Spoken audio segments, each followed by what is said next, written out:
شروع اللہ کے ببرکت نام سے جو اس جہاں کا پالنے والا اور رب ہے۔ درود پاک ہو حضرت محمد مصطفیٰ، آپ کے آل پاک، آپ کے جانثار انصار اور اصحاب پر۔ ناظرین کرام، آپ دیکھ رہے ہیں پرائم کینیڈا ٹی وی اور میں ہوں آپ کا میزبان سید حسنین نقوی۔ ناظرین کرام، جیسے کہ ماہ مبارک رمضان چل رہا ہے اور آج 9ویں ماہ مبارک رمضان ہے، آج ہم جس شخصیت کے موضوع پر گفتگو کریں گے وہ شخصیت کہ جس کا اسلام کے پھلنے پھولنے کے اندر بہت بڑا کردار ہے، وہ شخصیت کہ جس کے ہونے سے رسول خدا کو سکون ملتا تھا، کہ وہ شخصیت کہ جس نے اپنا سارا مال و دولت خود اسلام کے لیے قربان کر دیا۔ جیسے کہ آج کی شب 10ویں ماہ مبارک رمضان کی شب ہے اور آج کی شب رحلت حضرت بی بی خدیجہ سلام اللہ علیہا سے منسوب ہے۔ اسی حوالے سے ہم نے آج کا پروگرام ارینج کیا ہے اور اسی مناسبت سے ہم گفتگو کریں گے۔ آج ہمارے ساتھ ہمارے بہت ہی معزز اس موضوع پر گفتگو کرنے کے لیے تشریف فرما ہے محترم جناب امتیاز ابراہیمی صاحب۔ السلام علیکم ورحمۃ اللہ۔ وعلیکم السلام ورحمۃ اللہ وبرکاتہ۔ محترم، امید کرتا ہوں آپ خیریت سے ہوں گے۔ جی اللہ کا شکر ہے، انشاءاللہ۔ ہم سب سے پہلے آپ کو اپنی ٹیم کی جانب سے، خود ناظرین کی جانب سے خوش آمدید عرض کرتے ہیں۔ میں بھی اپنے تمام ناظرین کو خوش آمدید عرض کرتا ہوں اور دعا کرتا ہوں کہ خداوند تبارک تعالیٰ اس ماہ کی برکتیں ہمیں حاصل کرنے کی توفیق عطا فرمائے۔ جی محترم، جیسے کہ ہمارا آج کا موضوع خود حضرت خدیجہ کے متعلق ہے، تو ہمارا سب سے پہلا سوال یہ ہے کہ حضرت خدیجہ کی جو زندگی ہے قبل از اسلام کیسی شخصیت کی حامل تھی؟ خوب، اعوذ باللہ من الشیطان الرجیم، بسم اللہ الرحمن الرحیم، الحمدللہ رب العالمین، والصلاة والسلام علی رسول اللہ وآلہ الطیبین الطاہرین المعصومین۔ سب سے پہلے میں اپنے ناظرین کو گزارش کروں گا کہ اس ماہ کی برکتیں اور رحمتیں حاصل کرنے کے لیے خداوند تبارک تعالیٰ کی بارگاہ میں حاضر رہیں اور ماہ رمضان کے روزوں سے اس طرح سے کہ جیسے خداوند تبارک تعالیٰ چاہتا ہے استفادہ کریں۔ شخصیت حضرت خدیجہ سلام اللہ علیہا، آپ کا سوال بہت ہی اچھا ہے کہ جو سب سے زیادہ مظلوم شخصیت ہیں حضرت خدیجہ سلام اللہ علیہا کی شخصیت ہیں، صحیح، کیونکہ بہت کم حضرت خدیجہ کے حوالے سے بیان کیا جاتا ہے۔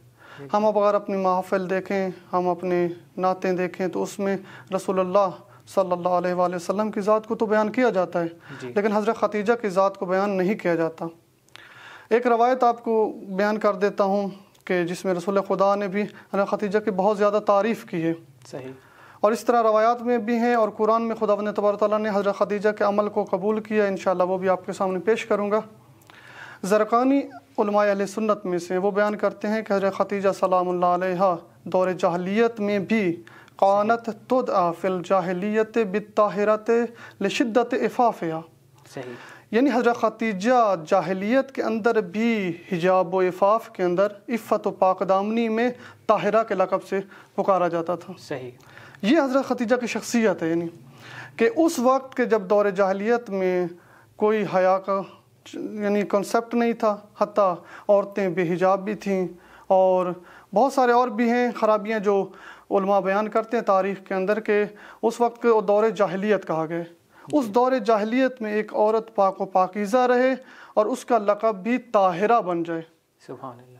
تو یہ ایک امتیاز ہے حضرت خدیجہ سلام اللہ علیہا کا، اور بہت بڑا امتیاز ہے کہ جس کو خداوند تبارک تعالیٰ نے بھی سراہا ہے اور رسول خدا نے بھی سراہا ہے۔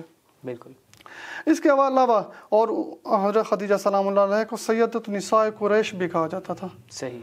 اب حسنین بھائی دیکھیے گا، توجہ کیجیے گا اس بات کے اوپر کہ اس دور میں کہ جب بیٹیوں کو زندہ درگور کیا جاتا ہے، جی، عورت کو اہمیت نہیں دی جاتی۔ عربوں کے اندر ایک چیز ہے کہ وہ عورت کو اہمیت نہیں دیتے تھے۔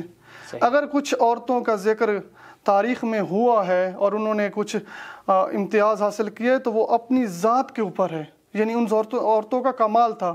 عرب تاریخ میں عورت کو اہمیت نہیں دی گئی، صحیح، لیکن حضرت خدیجہ کو اہمیت دی گئی ہے۔ اس وجہ سے اہمیت دی گئی کہ اس شخصیت نے خود اپنا کردار اس طرح پیش کیا ہے کہ اس کو اہمیت دی گئی۔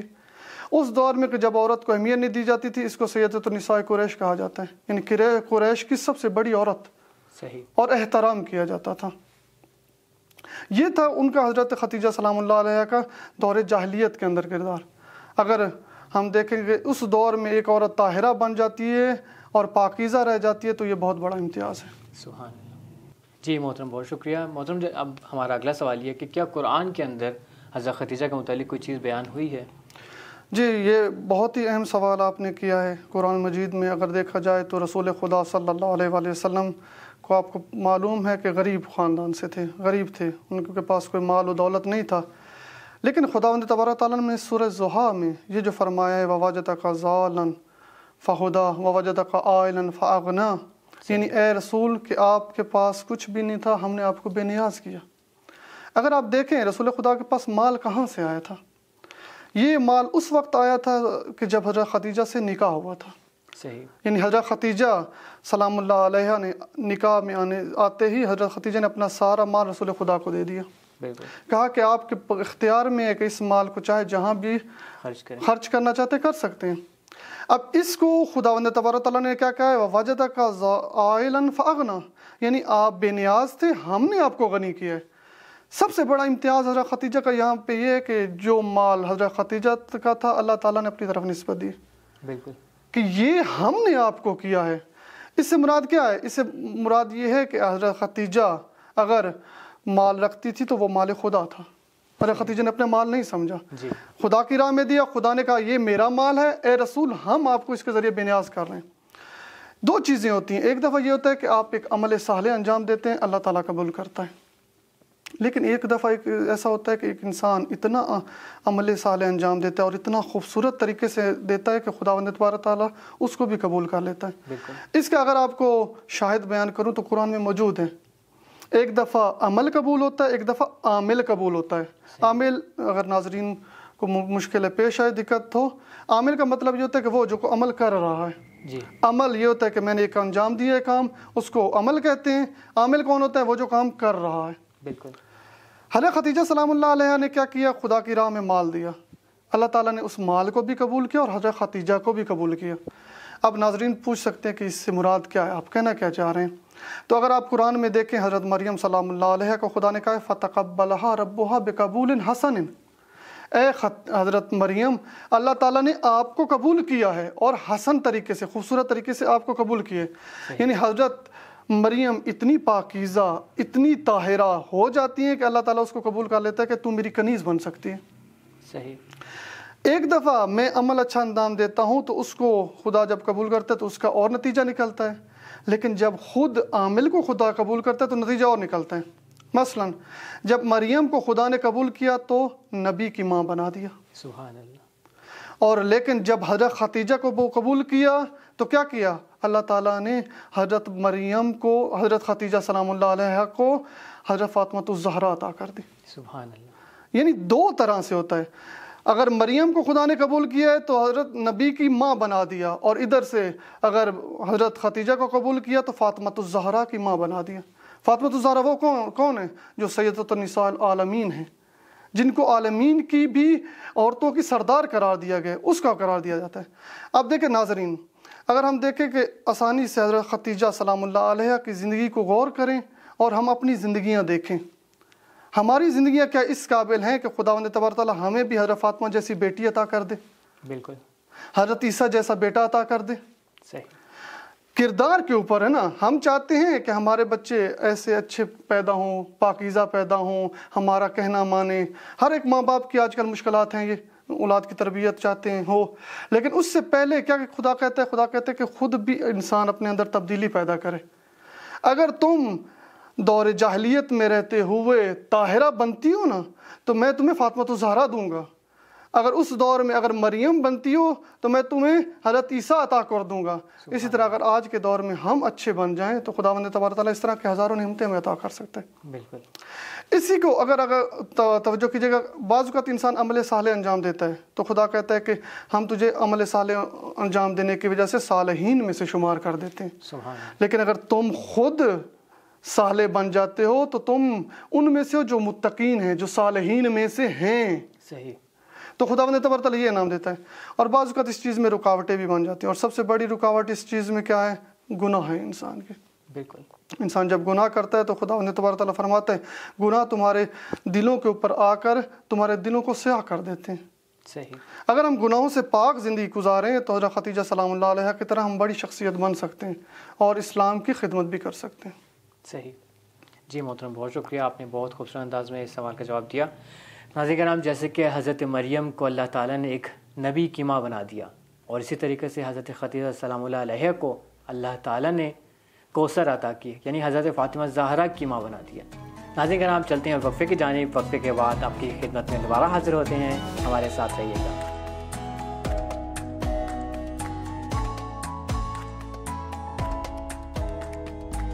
ناظرین کرام، وقفے کے بعد ایک بار پھر خوش آمدید عرض ہے۔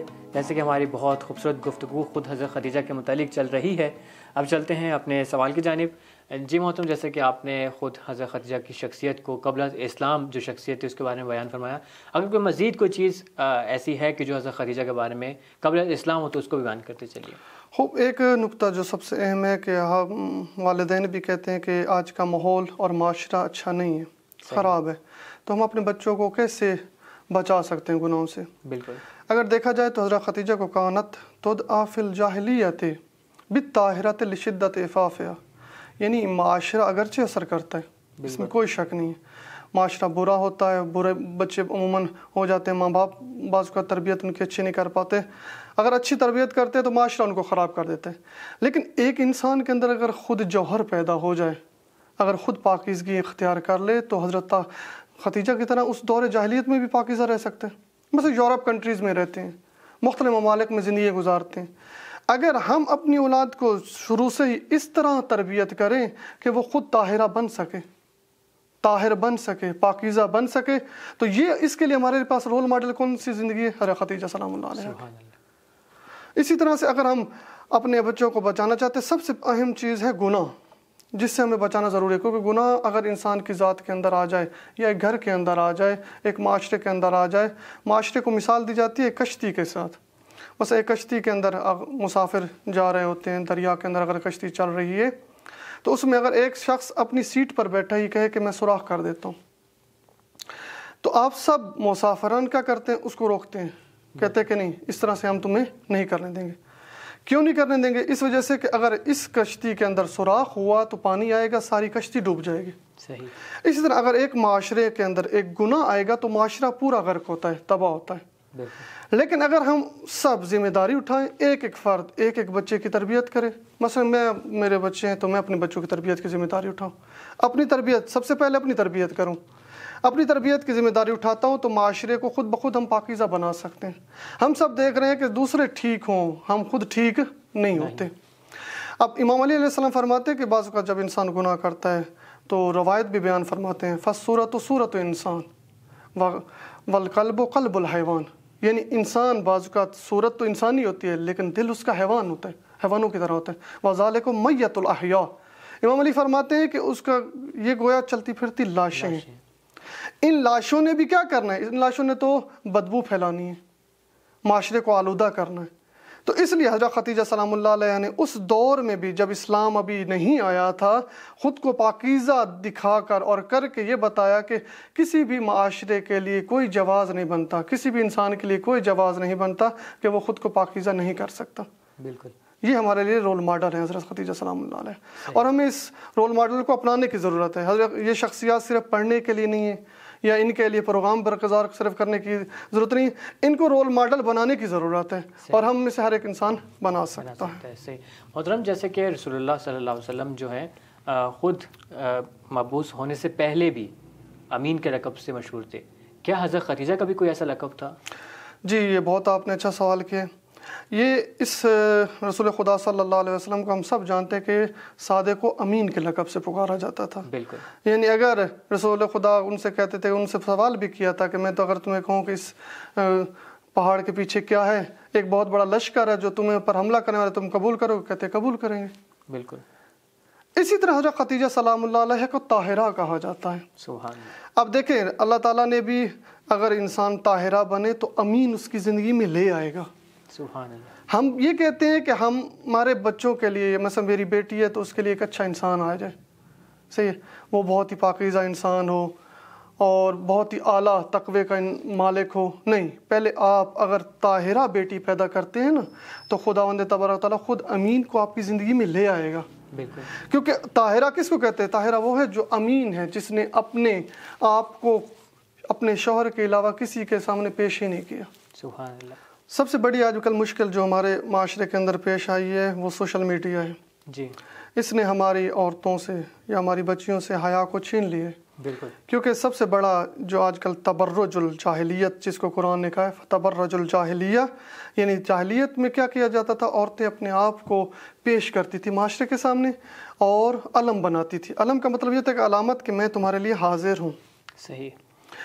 برج اس کو کہتے ہیں کہ ایک بہت بڑی بلڈنگ ہوتی ہے اور وہ دور سے لوگ اس کو دیکھ سکتے ہیں کہ اس کی طرف متوجہ ہو سکتے ہیں. آج عورت نے کیا کیا، آج عورت نے اپنے آپ کو اسی طرح سے کر دیا کہ معاشرے نے، ٹک ٹاک نے یا مثلا دوسرے سوشل میڈیا کے جو نیٹ ورکس ہیں ان میں کیا کیا، اپنے آپ کو پیش کیا ہے اور پیش کر کے خود کو ذلیل و خوار کر رہی ہے. بالکل. اور اپنی اصل جو حقیقت تھی، جو ارزش تھی، اس کو خراب کر دیا. امام صادق علیہ السلام سے ایک روایت ہے کہ انسان کی قیمت کیا ہے، انسان کتنا قیمتی ہے، اور ادھر دیکھیں بک کس چیز پہ رہا ہے. انسان کی قیمت جنت ہے اور اس سے کم کے اوپر انسان اپنے آپ کو نہ بیچے. بالکل. اور یہ آج کیا کر رہا ہے معاشرہ، فالورز اکٹھے کرنے کے لیے، لوگوں کو اپنی طرف متوجہ کرنے کے لیے معاشرے نے یہی دیا ہے نا کہ آپ کیا کریں، جتنے فالورز جمع کرنے، آپ جتنا چاہیں آپ لوگوں کے سامنے پیش ہوں. بالکل. حتیٰ کہ اپنے جسم کو اوریاں کرنا شروع کر دیا. اور ہماری بچیاں اسی سوشل میڈیا میں جاتی ہیں اور خراب ہو جاتی ہیں. تو سب سے پہلے اگر ہم چاہتے ہیں کہ کنٹرول کریں اور طاہرہ بنانا ہے تو سوشل میڈیا پہ اپن کنٹرول کریں. اگرچہ ایک سنیں بھائی مستقل موضوع آپ جانتے ہیں، اس پہ ہم نے کام بھی کیا ہے. بالکل. اور بیان بھی ہونا چاہیے کہ ہم اپنے بچوں کو کیسے محفوظ رکھ سکتے ہیں سوشل میڈیا سے، کہ وہ بھی حضرت خدیجہ سلام اللہ علیہ کی طرح طاہرہ بنے اور ادھر سے ہمارے بچے بھی امین بنے، صادق و امین بنے. تو اس وقت ہم اپنے معاشرے کو اسلامی معاشرہ بنا سکتے ہیں. یعنی حضرت خدیجہ سلام اللہ علیہ ہماری آج کی خواتین کے لیے رول ماڈل بن سکتی ہیں. جی اسلم بھائی، اس میں کوئی شک نہیں ہے. اور آج کا جو معاشرہ ہے وہ حضرت خدیجہ کا ہی نیاز مند ہے، یعنی ضرورت مند ہے کہ ان کی زندگی کو اپنائے. کیونکہ آج کے معاشرے میں خصوصاً سوشل میڈیا کی وجہ سے، سوشل میڈیا نے سب سے بڑا جو کام کیا ہے وہ حیا کو ختم کر دیا. بالکل. یعنی حیا ہماری زندگیوں سے نکل چکی ہے. ہر ایک انسان یہ چاہتا ہے کہ سوشل میڈیا پہ آئے. ناظرین اس چیز کو توجہ سے سنیے گا، آپ کے بچے بھی ہوں گے، خود جوان بھی سن رہے ہوں گے. اگر ایک انسان سوشل میڈیا میں جاتا ہے تو وہ مومن ہو کے معمولاً واپس نہیں آتا. بالکل. والدین سوچ رہے ہوتے ہیں کہ ہم ان کی تربیت کر رہے ہیں، سب کچھ کر رہے ہیں، لیکن جب سوشل میڈیا میں جاتا ہے آہستہ آہستہ سوشل میڈیا حیا کو ختم کر رہا ہے. ٹک ٹاک کیا کر رہا ہے، یہی کام کر رہا ہے. فیس بک یہی کام کر رہا ہے. اور اسی طرح انسٹاگرام، اور جو ان کے مالکان ہیں انہوں نے اس لیے نہیں بنایا کہ یہ مسلمانوں کو جنت میں یا فلاح کی طرف لے جانا چاہتے ہیں. صحیح. اگر اسلام چاہتا ہے، اور حضرت خدیجہ سلام اللہ علیہ کی زندگی کو دیکھیں جس نے اپنے آپ کو اتنا پاکیزہ کیا تاکہ خدا کی بارگاہ میں خود کو حاضر کر سکیں، اور رسول اللہ جیسا ساتھی حضرت خدیجہ کو خدا نے تبارک تعالیٰ نے عطا کیا. یہ اس وقت ہوا کہ جب اس خاتون نے خود کو پاک و پاکیزہ رکھا ہے. صحیح. یعنی جاہلیت میں رہ کے اگر حضرت خدیجہ پاک ہو سکتی ہے تو ہم آج کے دور میں بھی رہ سکتے ہیں پاک ہو. بالکل. اور اس کے لیے ہمیں کیا کرنا پڑے گا، اپنے بچوں کو محفوظ کرنا پڑے گا. یہ روشیں ہیں باقاعدہ آج کل ذکر بھی کرتے ہیں کہ ہم اپنے بچوں کو سوشل میڈیا میں کیسے محفوظ رکھ سکتے ہیں. اگرچہ کنٹرول تو نہیں کیا جا سکتا لیکن محفوظ کیا جا سکتا ہے. قوانین ہم وضع کر سکتے ہیں اپنی زندگی میں. سب سے پہلے یہ کہ ہم خود اپنے آپ کو بچائیں، کیونکہ ہم یہ نہ سمجھے، کوئی بھی اپنے آپ کو پہلوان نہ سمجھے کہ میں سوشل میڈیا میں جا کر خود کو بچا لوں گا، کیونکہ یہ فضا ہی ایسی ہے. بالکل ایسی ہے. دشمنوں نے ہمارے لیے ایسی بنائی. مسلمانوں کو چاہیے کہ اپنے لیے اسی طرح پورا امن فضا بنا سکتے ہیں، لیکن خیر نہیں کر رہے. وہ تو کوئی اس کے اوپر اقدام نہیں کر رہے. ہم اپنے بچوں کو بچا سکتے ہیں، اور خصوصاً حیا کا متضاد ہے، یہ حیا کے مخالف ہے. صحیح. اور حیا کو ختم کر رہا ہے. اس لیے حضرت خدیجہ سلام اللہ علیہ ہمارے لیے بہت بڑا رول ماڈل کی حیثیت رکھتے ہیں اور ان کو ہم اپنا سکتے ہیں. صحیح. جی محترم، بہت شکریہ. ناظرین کرام، آپ چلتے ہیں چھوٹے سے بریک کی جانب. بریک کے بعد آپ کی خدمت میں دوبارہ حاضر ہوتے ہیں. ہمارے ساتھ رہیے گا.